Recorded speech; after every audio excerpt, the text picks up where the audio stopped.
ارسلان نے فوراً آ کر اس کے ہاتھ کو پکڑا۔ یلڈیز کیا ہو گیا ہے؟ جان سے مارو گی اسے کیا؟ وہ اس کے اریاں بازو کو پکڑتا اسے دیکھ رہا تھا۔ ہاں مار دوں گی، وہ جلتی نظروں سے اسے دیکھ رہی تھی۔ ارسلان نے اسے گلے سے لگایا تھا۔ چپ ہو جاؤ یلڈیز، یہ خبر جھوٹی بھی تو ہو سکتی ہے، تم کیوں اپنے پر حاوی کر رہی ہو؟ وہ اس کے سر کو سہلاتے ہوئے کہہ رہا تھا۔ مریم بھاگتی اس گھر سے باہر نکل گئی تھی۔ ٹھنڈ نے اپنا پہرا ڈالا تھا۔ سفید برف آسمان سے گرتی ہوئی زمین کا حصہ بن جاتی تھی، جیسے کوئی آسمان سے روئی پھینک رہا ہو۔ گھر میں گرماہٹ تھی باہر کے مقابلے میں۔ وہ بھاگتی بھاگتی ایک بینچ پر جا پہنچی تھی۔ برف سے پاؤں سن ہو گئے تھے۔ وہ کئی بار گرتے گرتے بچی تھی۔ باہر لگی بینچ بھی سفیدی اوڑے ہوئے تھی۔ وہ اپنے حجاب میں ہی ملبوس تھی۔ آنکھوں سے آنسو ٹپک رہے تھے۔ وہ نہیں جانتی تھی کہ بارش ایسا کچھ کر گزرے گا۔ پاؤں اس سفید برف پر رکھے ہوئے تھے جو زمین پر اپنا ٹھکانہ تلاشتے پھر رہی تھی۔ یہ گرتی برف اور میں ہم دونوں ایک جیسے ہیں۔ آسمان سے گرتی ہے اور گرتے ہی پیروں کے نیچے روندھی جاتی ہے، بالکل میری طرح۔ وہ بھرائی آواز میں کہہ رہی تھی، بابا آپ نے مجھے تائزی کے بھروسے چھوڑا اور انہوں نے مجھے اپنے بیٹے کے لیے جھٹک دیا۔ وہ روتی آسمان کی جانب دیکھے کہہ رہی تھی۔ ناک اور گال مکمل لال ہو چکے تھے۔ گورے رنگ پر لال گال یوں معلوم ہوتے جیسے سفید برف پر گرتا لہو کا قطرہ۔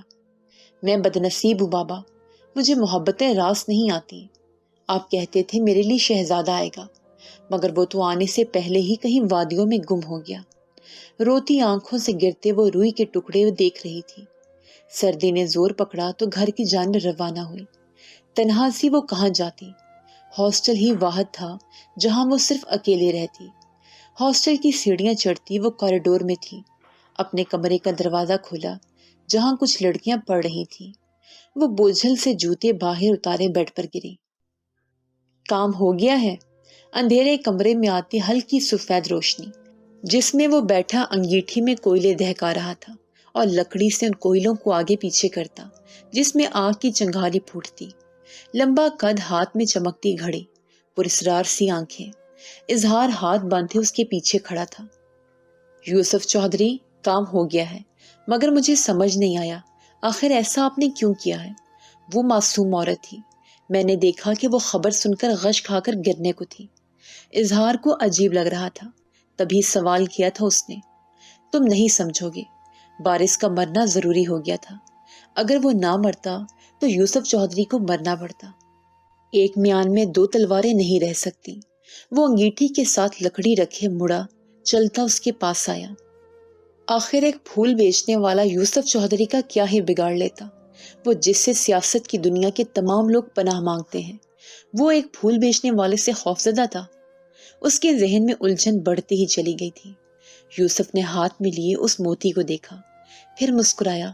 الماری کی جانب دیکھتا قدم بھی اسی جانب بڑھائے۔ خاموش کمرے میں ایک آواز الماری کے دروازے کی پیدا ہوئی۔ کپڑوں کو ہٹاتا ایک خوبصورت صندوق نکالا۔ اس چھوٹے صندوق کو آئرن سٹینڈ پر رکھا، جیب سے چابی نکالی اور صندوق کو کھولا اور اس موتی کو صندوق میں قید کیا جیسے نہایت کوئی قیمتی شے ہو۔ لبوں پر مسکراہٹ ہنوز قائم تھی۔ صندوق کے اوپری حصے پر لگے اس شیشے میں اس کی صاف آنکھیں دکھ رہی تھیں، سیاہ چمکتی آنکھیں جیسے کسی نے مصنوعی پتلیاں لگائی ہوں۔ دراز پلکیں، اس کی آنکھوں میں جگ بھر کی پراسراریت موجود تھی۔ تم سے جڑی ہر چیز اتنی ہی قیمتی ہے میرے لیے، چاہے وہ چادر میں لگا موتی ہی کیوں نہ ہو، وہ زیر لب کہنے لگا، گمبھیر آواز، انابی ہونٹ اور چمکتی سیاہ آنکھیں۔ اسکول کی جانب جاتی سڑک کا راستہ نہایت خراب ہے، کل ہونے سے پہلے پہلے اس کا حل تلاش کرو، ورنہ پھر کوئی کہے گا کہ سیاستدان صرف خالی تجوریاں بھرنے آتے ہیں۔ اس نے اظہار کو حکم دیا۔ چہرے پر ایک مسکراہٹ ابھی بھی تھی۔ جی سائیں، جیسے آپ کہیں۔ وہ ادب سے گردن کو جھکاتا وہاں سے چلا گیا تھا۔ یوسف کو زندہ رہنے کے لیے بارش کو مرنا ضروری تھا۔ ایک ٹھنڈی سانس خارج کیے وہ انگیٹھی سے نکلتے دھوئیں کو دیکھ رہا تھا جو سیدھا آسمان کے بادلوں میں اپنی جگہ بنا رہا تھا۔ آنکھیں مندے وہ رات ہونے کی منتظر تھے، آخر اس سے اپنے خون کے رشتوں تک پہنچنا تھا۔ پاؤں میں اٹھتی ٹیسیں اس کے ذہن میں اٹھتے سوالوں سے کہیں کم تھیں۔ اس کا باپ اتنا ظالم انسان تھا کیا؟ اسے مار دینے کی چاہت تھی اسے؟ اگر وہ اس کے سامنے آ جاتا تو یقیناً وہ اس سے سوال کرتے اس بارے میں کہ آخر کیا غلطی تھی اس کی جو اسے کسی دوسرے در پر پھینک دیا گیا۔ خون کے رشتے موجود ہونے کے باوجود وہ ان رشتوں کے لیے ترستی رہی۔ یہ دھوکہ زندگی کے حصوں میں جھولتا رہتا ہے۔ بچپن سے یہ سنا کہ عزیر ہم سفر ہے، وہی ہے جس کے خواب سجانے ہیں۔ پھر ایک وقت آیا کہ اس نے ٹھوکر مار دی۔ بچپن سے جن کو اپنا باپ سمجھتی آئی وہ بھی غلط نکلا۔ جو حقیقت ہے وہ قبول نہیں ہے۔ وہ سر ٹکائے سوچ رہی تھی، یہ میری زندگی محبتوں سے دور ہے، میں خود ہی بری ہوں۔ وہ آنکھیں بند کیے خود کو دوش دے رہی تھی۔ سمر دور ہٹو، جاؤ یہاں سے، آئندہ اس گھر میں نظر آنے کی ضرورت نہیں ہے تمہیں۔ وہ اپنی ٹائی ڈھیلی کرتے گھر میں داخل ہوا تھا۔ چہرے پر تھکن کے آثار تھے۔ کپڑے جو صبح اجالے کی طرح سفید تھے وہ کیچڑ میں گھل گئے۔ آج وہ انٹرویو کے لیے گیا تھا، جاب کے سلسلے میں، مگر لمبی قطار میں لگنے کے بعد بغیر انٹرویو دیے واپس آ گیا کیونکہ وہ سیٹ پہلے ہی کسی کے حصے میں آ چکی تھی۔ ادھر سمر جس کو مکمل یقین تھا کہ اس کی جاب لگ جائے گی، اس لیے مٹھائی پہلے سے منگوا کر رکھی ہوئی تھی، آتے ہی پہلا سوال کر ڈالا انٹرویو کے متعلق۔ وہ جو پہلے ہی غصے میں تھا اس کے سوال پر بھڑک ہی اٹھا تھا۔ سمرا نے اس کی آنکھوں میں دیکھا جہاں پل کی بیزاریت تھی۔ وہ گردن جھکائے صحن کے ساتھ بنے چھوٹے سے کچن میں چلی آئی جہاں جالی کا دروازہ لگا ہوا تھا۔ حیدر نے اسے جاتا دیکھا تو کوف سے گردن پھیرتا اپنے کمرے میں گیا جیسے اسے فرق ہی نہ پڑا ہو۔ سمر جالی کے دروازے سے اسے جاتا دیکھ رہی تھی۔ اس کی آنکھوں میں نمی اتری۔ دروازے کو کھول کر چھت پر جانے والی سیڑھیوں کی جانب بھاگی۔ کونے پر بیٹھی آنکھوں سے آنسو موتی کی طرح گر رہے تھے۔ میں بھی پاگل ہوں، کیوں مجھے لگا کہ میں اس کو اس ملال میں جینے نہیں دوں گی۔ یہ ہمدردی کا بھوت تو مجھ پر ہی سوار ہوا تھا۔ بھلا میری بھی کوئی عزت ہے کہ نہیں؟ نہیں آؤں گی کل سے اس گھر میں، وہ روتی کہہ رہی تھی۔ کچھ پل وہاں بیٹھنے کے بعد وہ گھر کے لیے بغیر کسی کو بتائے روانہ ہو گئی۔ بیٹا اتنی جلدی واپس آ گئی تم؟ شاہ زیب جو اخبار پڑھ رہے تھے اس کی جانب دیکھتے ہوئے سوال کیا۔ وہ تیزی سے قدم بڑھا رہی تھی اپنے کمرے کی جانب جب ان کے سوال پر رکی۔ جی بابا، اب ہر دن کسی کے گھر جانا اچھا نہیں لگتا، اس لیے، اس نے بغیر مڑے جواب دیا۔ شاہ زیب کے چہرے پر عجیب تاثرات تھے۔ اخبار کو سامنے رکھی کانچ کی ٹیبل پر رکھا جو صوفے کے ساتھ ہی رکھی تھی۔ کسی نے کچھ کہا ہے؟ اب وہ اسے سوال کر رہے تھے۔ نہیں، ضروری تو نہیں کوئی کہے، اب میں بڑی ہو گئی ہوں بابا، سمجھدار بھی۔ وہ مصنوعی مسکراہٹ کے ساتھ پیچھے مڑی۔ ہاں، اتنی بڑی کہ اپنے بابا سے اپنے آنسو چھپانے لگی۔ وہ اس کی آنکھوں کے کناروں کو چھوتے ہوئے بولے جہاں آنسو جمع تھے۔ وہ شاہ زیب کے گلے لگی۔ بابا، وہ سگریٹ پینے لگا ہے اور نفیس پھپھا بھی اس سے ناراض رہتے ہیں۔ گھر میں سب اس سے ناراض رہتے ہیں۔ مجھے ڈر لگا کہیں وہ غلط راستے پر نہ چل پڑے، اس لیے اسے زندگی کی خوبصورتی کی جانب واپس موڑ کر لانا چاہتی تھی، کیونکہ اس نے بھی میرا ساتھ دیا تھا جب آپ جیل میں تھے۔ میں اس سے گزر چکی تھی، اس لیے میں اس کی حالت جانتی ہوں، مگر وہ میری بے عزتی کرتا رہتا ہے ہر وقت۔ اب تنگ آئے اسے چھوڑ آئی اور کہہ آئی کہ نہیں آؤں گی واپس۔ وہ روتی آنکھوں سے ساری بات انہیں بتا رہی تھی۔ اچھا تو یہ بات ہے؟ شاہ زیب دھیمے سے مسکرایا۔ جی، میں اس کے احسان کا بدلہ چکانا چاہتی ہوں۔ وہ اب اپنی آنسو بھری آنکھیں ان کی آنکھوں میں ڈالے کہہ رہی تھی۔ تو تم کو چھوڑنا نہیں چاہیے تھا۔ تمہیں معلوم ہے انسان کو اگر اپنے رشتوں سے توجہ نہ ملے تو وہ چڑچڑا ہو جاتا ہے، بات بات پر غصہ کرتا ہے۔ اب یہی حال حیدر کا ہے، جو توجہ، خلوص اور محبت پہلے اس کے مقدر میں تھی، آج وہ نہیں، تبھی وہ ایسا ہو گیا۔ مگر تم اس توجہ کو دوبارہ اس پر لے آؤ تو حیدر ٹھیک ہو سکتا ہے۔ رشتوں کے بیچ بڑھتی غلط فہمیوں کو مٹاؤ، جیسے شگفتہ اور نفیس کو احساس دلاؤ کہ حیدر کو ان کی توجہ کی ضرورت ہے۔ وہ اس کے سر پر ہاتھ رکھے سمجھا رہے تھے۔ اسے اس بات کا احساس ہوا کہاں شگفتہ اسے آنکھ کا تارا بنائے رکھتی تھی اور آج اسے زمین کی خاک کے مترادف کر دیا۔ کہاں ساشا کی زبان بھائی بھائی کہتے نہیں تھکتی تھی، کہاں اس نے حیدر کا نام لینا بھی چھوڑ دیا، کہاں نفیس کا غرور ہوا کرتا تھا وہ اب وہی بے عزتی کا باعث بن گیا۔ اس کے دوست نے بھی اسے چھوڑ دیا۔ ایک ساتھ اتنے رشتوں کا ٹوٹ جانا اسے زہریلا بنا گیا۔ آپ اتنے سمجھدار کیسے ہیں؟ میں نے تو یہ سوچا بھی نہیں تھا۔ وہ اب اپنے سامنے کھڑے شخص کو تعجب سے دیکھ رہی تھی۔ بیٹا، اس سینک نے دنیا دیکھی ہے، سب کے رویے جانتا ہوں میں۔ وہ اس کے بالوں کو بگاڑتے دوبارہ صوفے کی جانب بڑھ گئے۔ وہ مسکراتی ان کی جانب دیکھتی کہنے لگی، اس کا آئیڈیا بھی آپ سے ہی لوں گی، آخر کزن برادر ہے حیدر میرا۔ وہ مسکراتی کہتی اپنے کمرے کی جانب بڑھ گئی۔ شہزیب بھی اس کی بات پر مسکرائے تھے۔ تمہاری یہ سہلے ممتنع باتیں مجھے سمجھ نہیں آتی، تھوڑی آسان باتیں کیا کرو۔ وہ چائے کا ایک کپ یوسف کی جانب بڑھاتے ہوئے بولی تھی۔ اس کی بات پر یوسف کی گہری کالی آنکھیں چمکی اور چہرے پر تبسم بکھرا۔ مجھے بھی بے وقوف لوگوں سے بات کرنے میں کوئی دلچسپی نہیں ہے، جن کو میری آسان باتیں بھی سہلے ممتنع لگیں۔ وہ چائے کی سپ لیتے ہوئے اس کی جانب دیکھ رہا تھا۔ اب تم خالہ بولتے ہو مجھے، اتنا تو جانتی ہوں تمہاری ساری بات میں ایک معنی پوشیدہ ہوتا ہے۔ اب کوئی دانا شخص اس بات کو سمجھ سکتا ہے۔ وہ بھی جواباً بولی۔ وہ دونوں لان میں بیٹھے تھے، جہاں چھت پر لگی لائٹ جل رہی تھی۔ تبھی اس باغیچے میں روشنی تھی۔ ویسے اتنے کم وقت میں آپ سے بہت اچھی ٹیوننگ ہو گئی میری، یوسف نے ان پر جتایا۔ ہاں، آخر تم میری اہم دوست کے بیٹے ہو۔ تمہیں معلوم ہے تمہاری ماں سے بھی ایسے ہی دوستی تھی میری، انہوں نے اسے بتایا۔ اس کے چہرے کی مسکراہٹ پل میں مان ہوئی۔ تم نے سڑک کا معاملہ ٹھیک کروا دیا؟ بڑی جے جے کار مچی ہے میڈیا پر، اور کچھ پیسے دے کر میں نے کہا ہے زیادہ کر کے بتائے۔ آخر الیکشن قریب ہے۔ اس نے چائے کی سپ لی اور سامنے رکھا میگزین کو اٹھایا جو لوہے کی اس میز پر رکھا تھا۔ یوسف نے چائے کا کپ نہایت تیزی سے اس ٹیبل پر رکھا۔ آپ کو کس نے کہا تھا میڈیا کو خبر دینے کے لیے؟ آپ سمجھ رہی ہیں یہ سب ووٹ کے لیے کر رہا ہوں؟ اب وہ اپنی جگہ سے کھڑا ان سے سوال پوچھ رہا تھا۔ اس کے چہرے پر آئے اشتعال انگیز تاثرات نے گل کو پریشان ہونے پر مجبور کیا۔ میں نے تو بس یہ چاہا تھا کہ لوگ اپنے صحیح اور غلط کو سمجھیں۔ وہ بھی اپنی جگہ سے کھڑی ہوئے اپنے صفائی میں کہہ رہی تھی، اب ضرورت نہیں ہے، کام ہوگا تو دیکھا جائے گا۔ وہ اپنی پرکشش آنکھوں سے دیکھتا اندر ولا کی جانب بڑھ گیا تھا، جبکہ وہ سوچ میں ہی ادھر کھڑی تھی۔ پل میں اچھا اور پل میں سخت دیوار بن جاتا تھا۔ اس کو سمجھنا سچ میں کوئی مشکل مشن تھا۔ یہ لمبی چادر رکھو، سڑک کے کونے پر ایک ٹیکسی کھڑی ہے، اس میں بیٹھ جانا اور اپنی اس ماں کو معاف کرنا۔ وہ دروازے کے قریب صحن میں کھڑے تھے، سب سونے کے لیے جا چکے تھے۔ اس نے اختری کو دیکھا، اس کے ہاتھ میں بڑا سا بیگ تھا جس میں کچھ کپڑے اس نے رکھے ہوئے تھے۔ وہ ملامت بھری نظروں سے اسے دیکھ رہی تھی۔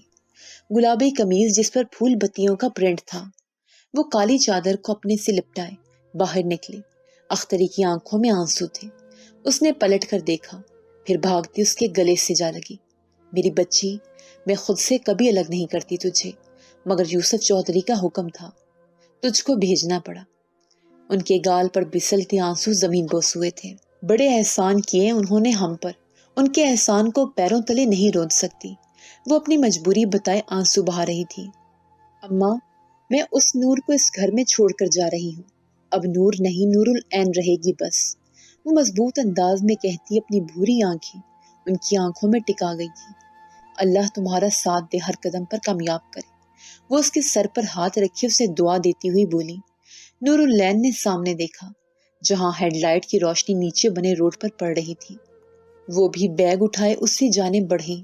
ایک نئی زندگی پر بڑھتے قدم کے ساتھ وہ پرانی یادوں، پرانی سوچوں اور پرانے خوف کو اس کیچڑ میں پھینکتی تھی۔ اسے لگا کہ وہ مکمل بدلی ہے، نام سے لے کر پہچان سب ایک پل میں تبدیل ہو گیا۔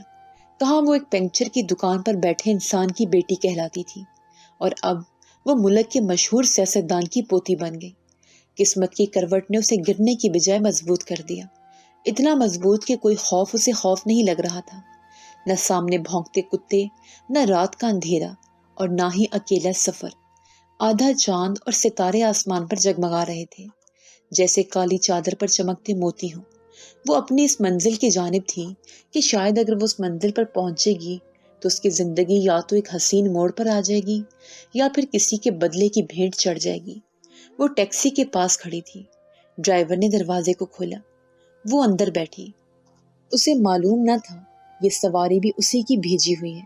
یا اللہ، یہ کس مدار میں میری زندگی گھوم رہی ہے، زمین سے آسمان پر آ گئی۔ یہ عروج نہ جانے کیا مشکل لائے گا۔ وہ شیشے سے باہر ان پراسرار درختوں کو دیکھ رہی تھی جو ایک نظر میں آتے اور تیزی سے چلے جاتے۔ گاڑی کی رفتار تھوڑی تیز تھی جب اچانک سے سامنے خاتون آ گئی۔ ڈرائیور نے تیزی سے بریک پر پاؤں رکھا، گاڑی میں جھٹکا آیا، وہ تھوڑی آگے ہوئی، چہرے پر پریشانی آئی۔ کچھ منٹ تک تو کچھ سمجھ نہ آیا، پھر ہوش آنے پر اس عورت کا خیال آیا، نہ جانے کہاں کہاں سے آ جاتے ہیں بھائی، کسی دوسرے کی گاڑی کے آگے مرو جا کر، خودکشی کے لیے یہی جگہ ملی ہے۔ ڈرائیور اسے سلواتیں سنا رہا تھا۔ نور حیرانی سے اس شخص کو دیکھ رہی تھی، جیسے اس کے سامنے انسان کے روپ میں بھیڑیا ہو۔ یہ آپ کیا کہہ رہے ہیں؟ اسے ہمیں دیکھنا چاہیے۔ وہ دروازے کو کھولتی سڑک پر نکلی، جہاں تھوڑی سی گاڑیاں تھیں، باقی مکمل سڑک خالی تھی۔ وہ زمین پر گری اس لڑکی کے پاس آئی۔ آپ ٹھیک تو ہیں؟ اس نے سوال کیا۔ اس عورت نے چہرہ گھما کر دیکھا۔ نور کے چہرے پر حیرت کے تاثرات ابھر آئے تھے۔ یہ ملاقات تو ممکن ہی نہیں تھی، پھر ایسا کیوں ہوا؟ وہ یہاں کیسے آئی؟ اس کے چہرے پر سوالوں کی بارش تھی۔ مقابل کے کچھ یہی تاثرات تھے۔ وہ جھٹ سے زمین پر بیٹھی۔ تم یہاں کیا کر رہی ہو؟ تم تو حیدر، میرا مطلب ہے تمہاری تو شادی ہو گئی تھی۔ وہ زمین پر بیٹھتی اس سے سوال پوچھ رہی تھی۔ وہ عورت پیچھے کھسکی، ہاتھ کی ہتھیلیوں میں روڈ کی رگڑ لگنے کی وجہ سے ہاتھوں سے خون رس رہا تھا۔ میں نہیں، جاؤ یہاں سے، جس منزل پر جا رہی تھی تم جاؤ۔ نور، میں کہتی جاؤ یہاں سے۔ وہ حواس باختہ سی کہہ رہی تھی، مگر آخری جملہ قدرے چیخ کر کہا تھا، جس پر وہ پیچھے کھسکتی نور کو پل میں سہما گئی تھی۔ میں کہیں نہیں جا رہی، تم یہ بتاؤ تمہاری یہ حالت کیسے ہوئی؟ کیا حالت بنا لی خود کی تم نے؟ نور نے ایک تائرانہ نگاہ اس کے وجود پر ڈالی۔ پھٹی ہوئی چادر، گرد سے اٹا ہوا اس کا خوبصورت چہرہ، ہاتھ جن کو وہ سنوار کر رکھتی تھی، آج اس ہاتھوں کو قدرے بے دردی سے چھوڑا ہوا تھا۔ تم کہاں جا رہی تھی؟ اور یہ گاڑی کے آگے آ جانا یہ کیا حرکت ہے؟ چلو میں تمہیں گھر چھوڑاؤں۔ وہ اس کا ہاتھ پکڑتی کھڑی ہوئی، مگر ایمن اپنی جگہ ہنوز قائم تھی۔ نور نے پلٹ کر دیکھا جو اس روڈ کو دیکھ رہی تھی۔ ایمن، تھوڑی حیرانی اور تھوڑا غصہ اس کے لہجے میں تھا۔ اس نے اپنی بوجھل ہر احساس سے گم آنکھیں نور کی آنکھوں میں ٹکائیں۔ نور، گھر واپسی کے سارے راستے بند کر کے میں خود آئی ہوں، بس اب آخری منزل کے سفر پر ہوں۔ میں آج اتنی ہمت کر کے اپنی اس جان کو ختم کرنے آئی تھی، مگر قسمت کی ماری میں بچ گئی۔ آنکھوں کے کنارے آنسوں سے بھر چکے تھے۔ وہ اپنی قسمت کی ٹھوکریں اس سے بیان کر رہی تھی۔ نور کا چہرہ حیرانی میں ڈوب چکا تھا۔ کون سی غلطی تھی اس سے جو سرزد ہو گئی تھی، جس نے اس کی زندگی کی خوبصورتی کو پل میں عذاب کر دیا تھا؟ کون سی غلطی؟ ایسا کیا کر دیا تم نے؟ وہ ماتھے پر شکنوں کا جال لیے سوال در سوال کر رہی تھی، مگر ایمن کے لب سل گئے تھے، لفظوں کا قحط ہو گیا تھا۔ اپنی آپ بیتی سنانے کے لیے ہمت نے جواب دے دیا تھا۔ کیسے وہ اسے بتاتی؟ عزت سے زندگی کو ٹھوکر مار کر اس نے خود یہ زندگی طے کی تھی۔ مجھے کچھ نہیں بتانا، تم جاؤ یہاں سے۔ وہ یہ کہتی سنسان سڑک پر چلتی سیدھا جا رہی تھی۔ نور اس کے ساتھ قدم ملانے کی کوشش کرنے لگی۔ ایمن رکو، بات تو سنو، اتنی اندھیری رات میں کہاں جاؤ گی؟ وہ اس کے پیچھے آتی کہہ رہی تھی۔ بی بی جی، اس ڈرائیور نے آواز لگائی۔ نور کے قدم رکے، اس نے پلٹ کر دیکھا، وہ اپنی گاڑی کے ساتھ کھڑا تھا۔ پھر نظر بھاگتی ایمن پر گئی۔ دماغ نے چھوڑ دینے کا سائرن دیا، مگر دل میں اس کی فکر تھی۔ پھر عقل اور جذبات نے پھر بازی لی۔ وہ اسے صدا کو نظر انداز کیے ایمن کے پیچھے بھاگی۔ ارے بی بی جی، آپ کہاں جا رہی ہیں؟ ڈرائیور نے دوبارہ صدا دی، جو اب کی بار نظر انداز کی گئی تھی۔ وہ آج اس گھر میں قدم رکھے گی، آپ کو دیا وعدہ یہ یوسف نبھائے گا، مگر جب تک میرے قدم مضبوط نہیں ہو جاتے آپ اس گھر میں نہیں آئیں گے۔ ایک اندھیرے کمرے میں وہ کھڑا تھا، سامنے ایک بوڑھا شخص تھا۔ وہ بہت زیادہ بوڑھا نہیں تھا، مگر اس کی حالت ایسی ہی تھی۔ اسے اس کے باپ کے بارے میں کچھ نہیں بتانا، ورنہ وہ اپنے باپ سے نفرت کرے گی۔ اورنگزیب نے اپنے دونوں ہاتھ اس کے سامنے جوڑے۔ یوسف نے اس کے جوڑے ہاتھ پکڑے۔ آپ بے فکر ہو جائیں۔ یوسف نے نرمی سے اس کے ہاتھ کاندھے پر رکھا۔ جب اس کے جیب میں رکھا فون بجا، اس نے فون نکال کر نمبر کی جانب دیکھا جہاں ایک نام چمک رہا تھا۔ فون کے کونے پر اس نے وقت دیکھا، اس کے چہرے پر پریشانی امڑ آئی۔ وہ اس فلیٹ سے باہر نکلا، ساتھ ہی اپنے وفادار ساتھی کو اورنگزیب کا خیال رکھنے کا کہا۔ وہ سیڑھیاں اترتا تیزی سے نیچے پارکنگ ایریا میں آیا۔ فون ہنوز بج رہا تھا۔ اس نے کال ریسیو کی۔ ہاں بولو، سیدھا سوال کیا گیا تھا۔ وہ بی بی جی بھاگ گئی ہیں، ڈرتے ہوئے ایک شخص نے اس سے کہا۔ اس نے غصے سے لب بھینچے۔ ایسے کیسے بھاگ گئی؟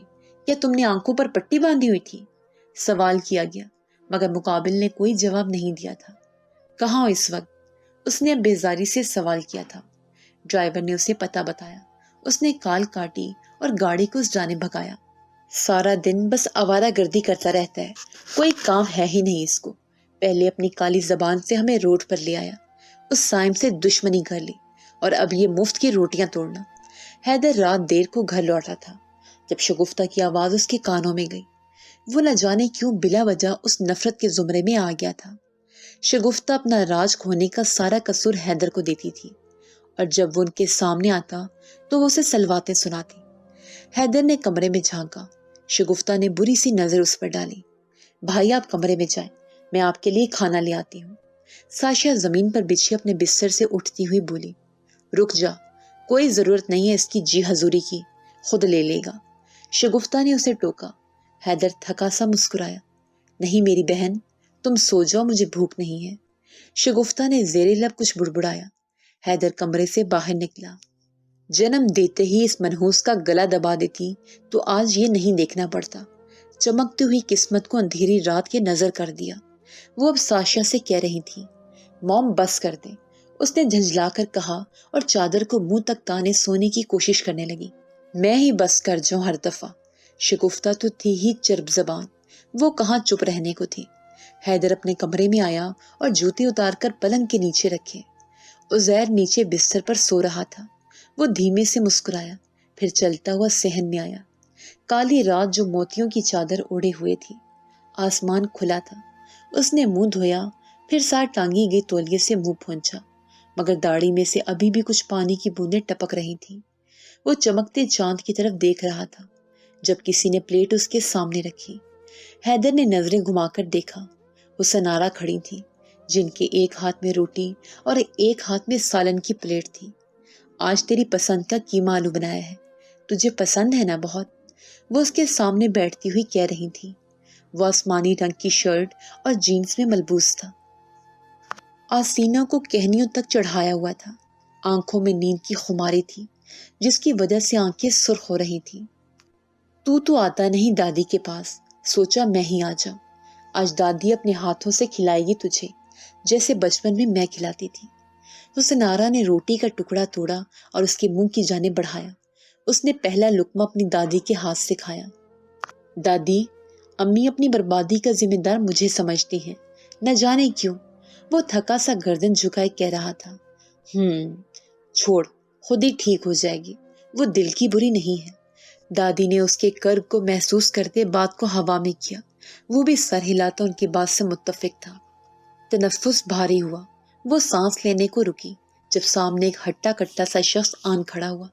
اس نے نظریں اٹھا کر دیکھا۔ تم؟ اس نے جیسے سوال کیا تھا۔ اس کے پیچھے کچھ لوگ ایمن کو لیے کھڑے تھے۔ وہ خود کو چھڑانے کی کوشش کر رہی تھی، جبکہ وہ بالکل سیدھا اس کے سامنے کھڑا اسے دیکھ رہا تھا۔ اسٹریٹ لائٹس کی روشنی دھیمی سی چل رہی تھی، مگر وہ اس کا چہرہ نہیں دیکھ سکتی تھی۔ اکبر چودھری کا پوتا، اورنگزیب کا بیٹا یوسف چودھری۔ اس نے اپنا تعارف کروایا اور اس کا بازو پکڑے اسے گاڑی میں بٹھایا۔ ایمن کو ساتھ بیٹھنے کے لیے کہا تو اس کے آدمیوں نے ایمن کو نور کے برابر والی نشست پر بٹھا دیا، جبکہ یوسف جو کالی شلوار قمیض میں ملبوس تھا، کمر پر ہاتھ باندھے ڈرائیونگ سیٹ پر آ بیٹھا۔ اس کے ہاتھ پر چمکتی گھڑی اور ہاتھوں پر ابھرتی رگیں۔ اس نے تصور کیا تھا کوئی بوڑھا سا شخص ہوگا جس کے آدھے سر پر بال ہوں گے، مگر وہ تو اس کی توقع کے برعکس تھا۔ مگر جوانی میں سیاست جیسی دلدل میں آ گیا۔ اسے حیرت ہوئی تھی۔ دماغ کے گھوڑے دوڑائے۔ اس نے سوچا اس کے باپ کا نام بھی کچھ یہی تھا، اورنگزیب۔ ہاں، اورنگزیب، یہی کچھ نام لیا تھا اس نے۔ اورنگزیب کا بیٹا یعنی میرا سوتیلا بھائی؟ نہیں، نیوز کے مطابق تو اورنگزیب جوانی میں ہی جیل کے پیچھے چلے گئے تھے۔ اس کی تو شادی ہی نہیں ہوئی تھی۔ پھر یہ کون ہے؟ وہ اس کا چہرہ دیکھنے کی کوشش کرنے لگی، جبکہ ایمن تو خوف زدہ سی نظر آ رہی تھی۔ نور، یہ ہمیں کہاں لے کر جا رہے ہیں؟ ایمن نے مضبوطی سے اس کا بازو پکڑا۔ نور نے اس کی جانب دیکھا۔ بے فکر رہو، تمہیں وہاں پہنچ کر سب بتاؤں گی، مگر ابھی کے لیے خاموش ہو جاؤ، وہ سرگوشی کرتے ہوئے بولی۔ مگر ایمن کی حالت دیکھے وہ دل ہی دل میں اپنی کی گئی شکایتوں پر ندامت ظاہر کر رہی تھی۔ خوبصورت چہرے بھی نصیب کے محتاج ہوتے ہیں، اسے آج یہ بات سمجھ آئی تھی۔ اسے ہمیشہ یہی لگتا تھا کہ زندگی میں اگر انسان خوبصورت ہوتا ہے تو اسے کچھ دکھ نہیں ہوتا ہوگا، مگر اس کی سوچ بچکانہ تھی۔ ایمن کی حالت نے سب غلط ثابت کر دیا تھا۔ ہر انسان اپنے اندر ایک جنگ کرتا ہے اور اس کا علم صرف اس شخص کو ہوتا ہے۔ ہم بظاہر دیکھتے ہیں اور کہہ دیتے ہیں کاش ہم اس جیسے بن جائیں، مگر ہم اس کی ظاہری زندگی دیکھ کر اس جیسا بننے کی خواہش کرتے ہیں، یہ جانے بغیر کہ وہ اندر سے کتنا اداس ہے۔ اسے احساس ہوا کہ یہ بات ٹھیک ہے، جو اللہ نے عطا کیا ہے اس پر شکر کریں، نہ کہ دوسروں کی چمکتی زندگی کی خواہش کریں۔ کچھ گھنٹوں کے بعد جا کر گاڑی ایک بڑی سی حویلی کے سامنے رکی۔ وہ لوگ کسی کچے علاقے میں تھے، نیم اندھیرا تھا، فجر ہونے ہی والی تھی۔ وہ دونوں نیند کی وادیوں میں کہیں گم تھے، نہ جانے کب بیٹھے بیٹھے وہ سو گئی، اندازہ ہی نہیں ہوا تھا۔ یوسف نیچے اترا، ساتھ ہی ملازمہ کو کہا کہ وہ ان دونوں کو اندر لے آئے، اور کہتا وہاں سے حویلی کے اندر داخل ہو گیا۔ گاڑی رکنے کی وجہ سے ایمن کی آنکھ کھلی تھی۔ اس نے نور کو اٹھایا، وہ دونوں گاڑی میں اکیلی تھی، جبکہ ملازمہ اس پراڈو کے سامنے کھڑی ان کی منتظر تھی۔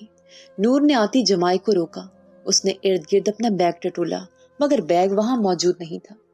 ایمن نیچے اتر چکی تھی، جبکہ وہ پریشانی سے ارد گرد اپنا بیگ ہی ڈھونڈ رہی تھی، جب سامنے ایک چٹ لگی نظر آئی اسے، جس میں شاید کوئی بات لکھی ہوئی تھی۔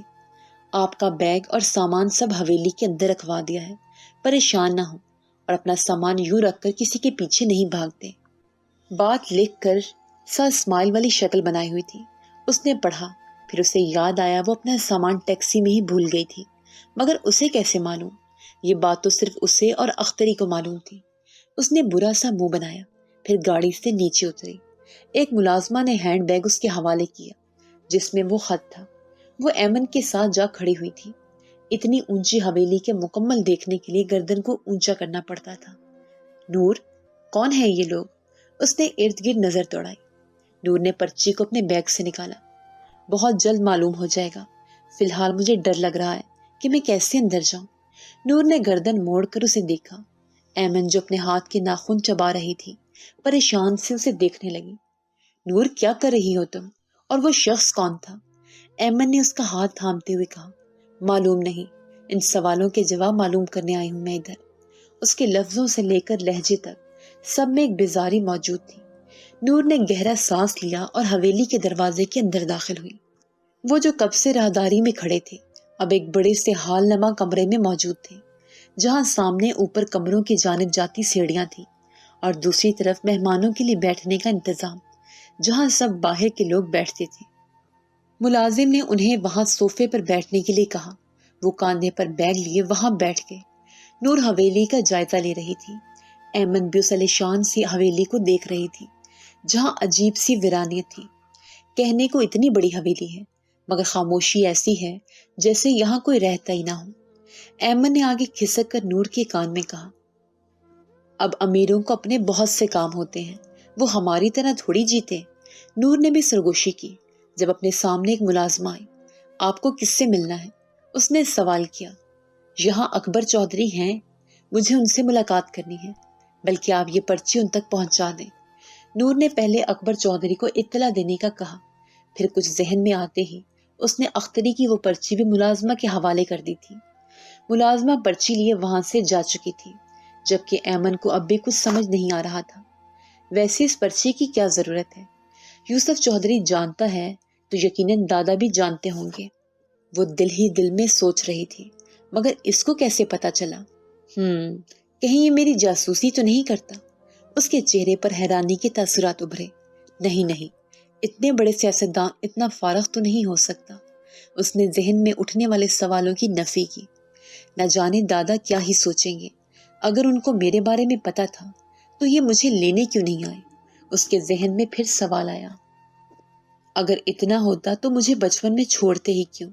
اس نے ہلکا منہ ترچھا کیے اداسی کا تاثر دیا۔ وہ دونوں صوفے پر ہی بیٹھے تھے۔ رکو، ملازمہ کا راستہ روکا گیا۔ جی؟ ملازمہ نے گھبرایا ہوا چہرہ لیے سوال کیا۔ یہ کیا لے کر جا رہی ہو کمرے میں؟ مقابل نے تنے نکوش کے ساتھ سوال کیا۔ جی وہ باہر خاتون آئے ہیں، انہوں نے مجھے کہا کہ یہ پرچی بڑے صاحب کو دیا۔ ملازمہ نے اپنے ہاتھوں میں اس پرچی کو پکڑا ہوا تھا۔ اس نے ملازمہ کے ہاتھ سے پرچی کو چھینا۔ یوسف چودھری کی غلامی کی نا تو منہ توڑ دوں گی، اور آئندہ جو بھی چیز اکبر چودھری کے کمرے میں جائے گی پہلے میرے پاس لے کر آؤ گی تم۔ وہ پرچی کو کھولتی اس سے کہہ رہی تھی، اب دفع ہو جاؤ، کیا میرے سر پر کھڑی رہو گی؟ اس نے اشتعال انگیز نظروں سے گھورا۔ ملازمہ کا حلق خشک ہو چکا تھا، تیزی سے قدم بڑھاتے نکل گئی۔ اس نے کچھ بڑبڑایا، پھر پرچی کی طرف دیکھا۔ دیدے حیرت سے پھیل گئی۔ وہ حیرانی کے عالم میں غش کھا کر گرنے کو تھی۔ اس سے جیسے اپنی آنکھوں پر یقین ہی نہیں ہوا۔ وہ زندہ ہے؟ نہیں، ایسا کیسے ہو سکتا ہے؟ ان ہاتھوں سے زہر دیا تھا اسے، مگر وہ کیسے بچ گئی؟ اگر وہ آ گئی تو جائیداد کس کے پاس جائے گی؟ تجھے تو ایک پھوٹی کوڑی نہیں ملے گی، اتنے سالوں کی محنت برباد ہو جائے گی، مجھے کچھ کرنا ہوگا۔ وہ اپنے لبوں کے کنارے دانتوں تلے دبائے سوچ رہی تھی۔ اس خبر نے ہوش اڑا ہی دیے تھے اس کے۔ وہ تیزی سے کمرے کی جانب بھاگی، جیسے کسی کو اطلاع دینی ہو۔ موسیٰ، گاڑی نکالو، آج جانا ہے۔ زرسانگا بیگم اپنی چادر درست کرتی اس حال نما کمرے میں پہنچی تھی۔ جب نظر ان دونوں پر گئی جو کسی کا انتظار کر رہی تھی، لگتا تھا شاید وہ پہلی بار حویلی آئی تھی۔ ان کی شکل پر جھلکتا تعجب اس بات کی گواہی دے رہا تھا۔ زرسانگا چھوٹے قدم اٹھاتی کچھ بے چینی اور تجسس سے ان دونوں کے پاس پہنچی۔ کس سے ملنا ہے؟ زرسانگا نے سوال کیا تھا، وہ جو اپنی نظروں سے ہی حویلی کی سیر کر رہی تھی۔ اچانک ان کی آواز پر ٹھٹکی، نور، بتاؤ انہیں۔ ایمن نے نور کا بازو جھنجھوڑا۔ وہ سوچوں کی دنیا سے باہر آئی، پھر ان کی جانب متوجہ ہوئی۔ زرسانگا پل میں حیرت میں مبتلا ہوئی۔ اس کے چہرے کے نقوش کسی اپنے سے بہت ہی مشابہت رکھتے تھے۔ وہ اسے دیکھتی رہی۔ اس کی ساملی رنگت، اس کی آنکھیں، اس کی کھڑی ناک، اس کے چھوٹے سے ہونٹ، سب ہی اس جیسا تھا۔ وہ ہمیں اکبر چودھری سے ملنا ہے، نور نے کہا، مگر جیسے انہوں نے کچھ سنا ہی نہیں تھا۔ وہ تو جیسے سکتے کی عالم میں آ گئی تھی۔ آنٹی، نور نے تھوڑی تیز آواز میں پوچھا۔ انہوں نے اپنے سحر کو توڑا۔ ہاں، انہوں نے دوبارہ سوال کیا۔ ہم اکبر چودھری سے ملنے آئے ہیں۔ ملازمہ کب سے گئی ہے مگر ابھی تک نہیں آئی، نور نے پریشانی بتائی۔ تمہیں ان سے کیوں ملنا ہے؟ زرسانگا نے سوال کیا۔ سوری، وہ ہم آپ کو نہیں بتا سکتے، نور نے بتانے سے انکار کیا۔ اچھا تم میرے ساتھ آؤ، میں لے کر چلتی ہوں ان کے پاس۔ زرسانگا نے اس کی کلائی پکڑی اور اسے اوپر سیڑھیوں کی جانب لے گئی، مگر وہ نیچے کھڑی ایمن کو دیکھ رہی تھی۔ ایمن اسے اوپر جاتی دیکھ رہی تھی، پھر وہ منہ بنائے دوبارہ صوفے پر بیٹھ گئی۔ جلدی کال اٹھاؤ، بہت ضروری بات بتانی ہے۔ وہ ٹہل لگاتی کمرے میں بار بار ایک ہی نمبر پر کال ملا رہی تھی۔ وہ تقریباً 100 سے زائد کال کر چکی تھی، مگر مقابل نے کوئی جواب نہیں دیا تھا۔ دانتوں سے ناخن چباتی وہ گھبرائی سی شکل بنائے اب اس فون کو کوس رہی تھی۔ آخر اس نے عتاب میں آ کر فون کو دیوار پر دے مارا تھا۔ مکمل نظر انداز ہونے کی وجہ سے صبر کا پیمانہ لبریز ہو چکا تھا۔ رخسانہ، رخسانہ کہاں مر گئی ہو؟ میری چائے کیوں نہیں آئی ابھی تک؟ وہ ہیجان کے ساتھ چیخی تھی۔ گردن کی رگیں ابھر چکی تھیں۔ رخسانہ گرتی پڑتی اس کے کمرے تک پہنچی۔ اس کے ہاتھ کپ کپا رہے تھے۔ کہاں تھی تم؟ ہاں، میں پوچھتی ہوں کہاں تھی؟ ایک میرا کام کرنے پر تمہیں 100 بہانے یاد آ جاتے ہیں، کام چور کہیں کی۔ وہ اپنے چہرے پر آئے بالوں کو اوپر کی جانب کرتے ہوئے جیسے غصے کو کم کرنے کی کوشش کر رہی تھی۔ اس کے ہاتھ میں چمکتی سونے کی گھڑی تھی جس کے گرد سفید چمکتے موتی لگے تھے۔ اس کے ہاتھ بالکل صاف تھے اور ہتھیلی سرخ ہو رہی تھی۔ ناخن زیادہ نہیں بڑھے ہوئے تھے۔ وہ بی بی جی یوسف بابا کے مہمان آئے ہیں، ان کا کمرہ صاف کر رہی تھی۔ رخسانہ نے وجہ بتائی۔ وہ جو پہلے ہی کاٹ کھانے کو دوڑ رہی تھی، اس کے تو تاثرات اور بگڑ گئے۔ یوسف یوسف یوسف، سب کی زبان پر اسی کی مالا چب رہی ہے۔ یہ تو عذاب ہی بن گیا میرے لیے۔ اتنے سال کی محنت یہ 2 دن کے چھوکرے نے خراب کر دی ہے۔ وہ دانت کچکچائے دھیمی آواز میں غرائی۔ ملازمہ نے چائے کا کپ صوفے کے سامنے رکھی ٹیبل پر رکھا اور جانے کے لیے قدم بڑھائے۔ جب اس کی آواز پر قدم رکے، رک جاؤ یہیں، اس نے غیر مرئی نکتے کو گھورتے ہوئے کہا تھا۔ ملازمہ کے قدم ڈگمگائے۔ یقیناً وہ اس نیم پاگل کے غصے کا شکار ہو جانی تھی۔ یہ چائے کا کپ ابھی پیو اس کو۔ اس نے بھاپ اڑاتی چائے کا مگ اس کے سامنے کیا تھا۔ بی بی، مگر میں کیسے پی سکتی ہوں، یہ تو بہت گرم ہے۔ اس کے چہرے پر شکنوں کا جال ابھر آیا تھا۔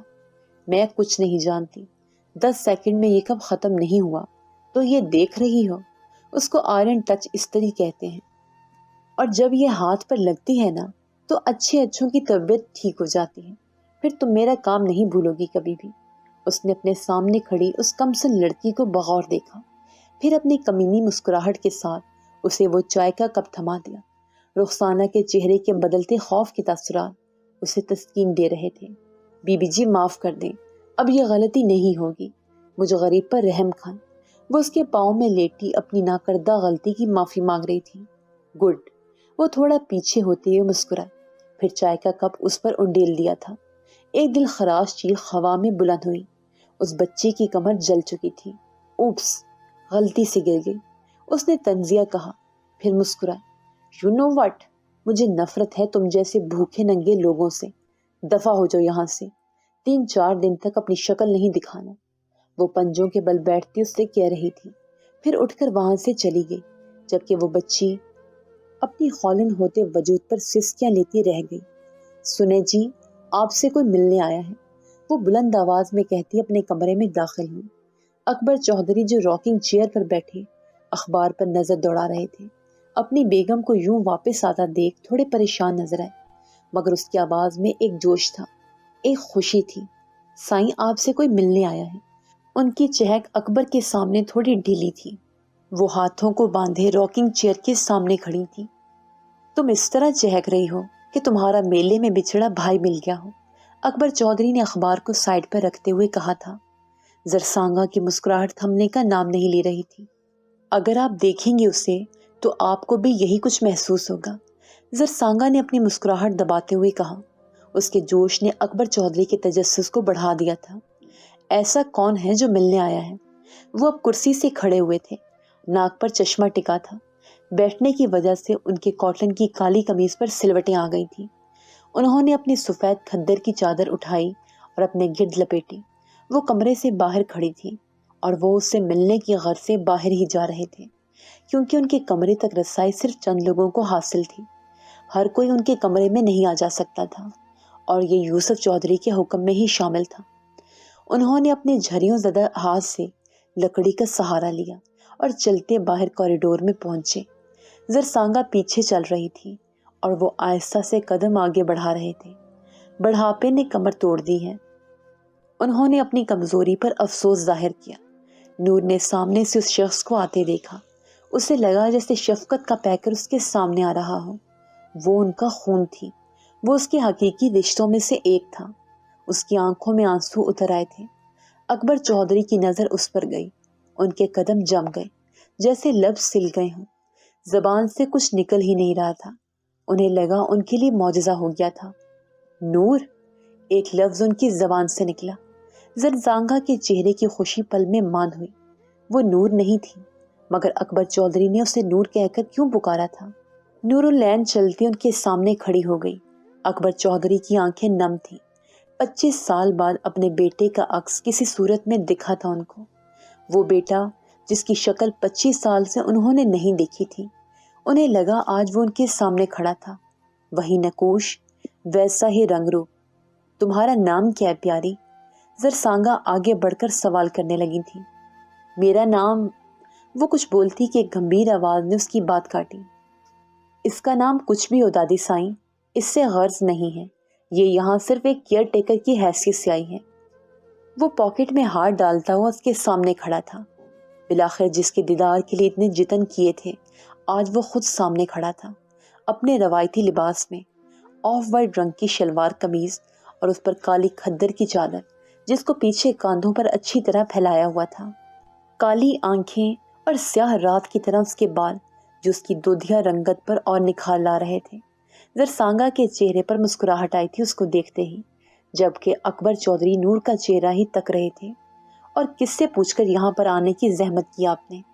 ہم نے کسی بھی انسان کو یہ حق نہیں دیا کہ وہ یہاں اس جگہ پر پہنچے، صرف خاص بندے ہی آتے ہیں ادھر۔ دادی سائیں، ہر کسی ایرے غیرے کو دادوں کے کمرے کی جانب نہیں آنے دیا کریں، اور ابھی آپ کو مجھ سے بات کرنی تھی پہلے. جائیں دوبارہ نیچے جائیں. وہ ایک وقت دو لوگوں سے مخاطب تھا مگر اس کا لہجہ دونوں طرفہ میں مختلف تھا. زرسانگا کے ساتھ نرم لہجہ تھا جبکہ نور کے ساتھ تھوڑا تیز تھا. یوسف بیٹا ایسے نہیں کہتے. زرسانگا نے اسے ڈپٹا جبکہ اکبر چودھری کو لگا جیسے ان کے حلق میں کوئی گلٹی اٹکی ہوئی ہے. زرسانگا مجھے کمرے میں لے چلو، دھیمی آواز میں کہا گیا تھا. نور نے غورائی ہوئی نظروں سے اپنے سامنے کھڑے یوسف چودھری کو دیکھ جو دادا پوتی کے بیچ دیوار بن کر کھڑا تھا. زرسانگا نے ان کا ہاتھ پکڑا اور کمرے میں دوبارہ چلی گئی.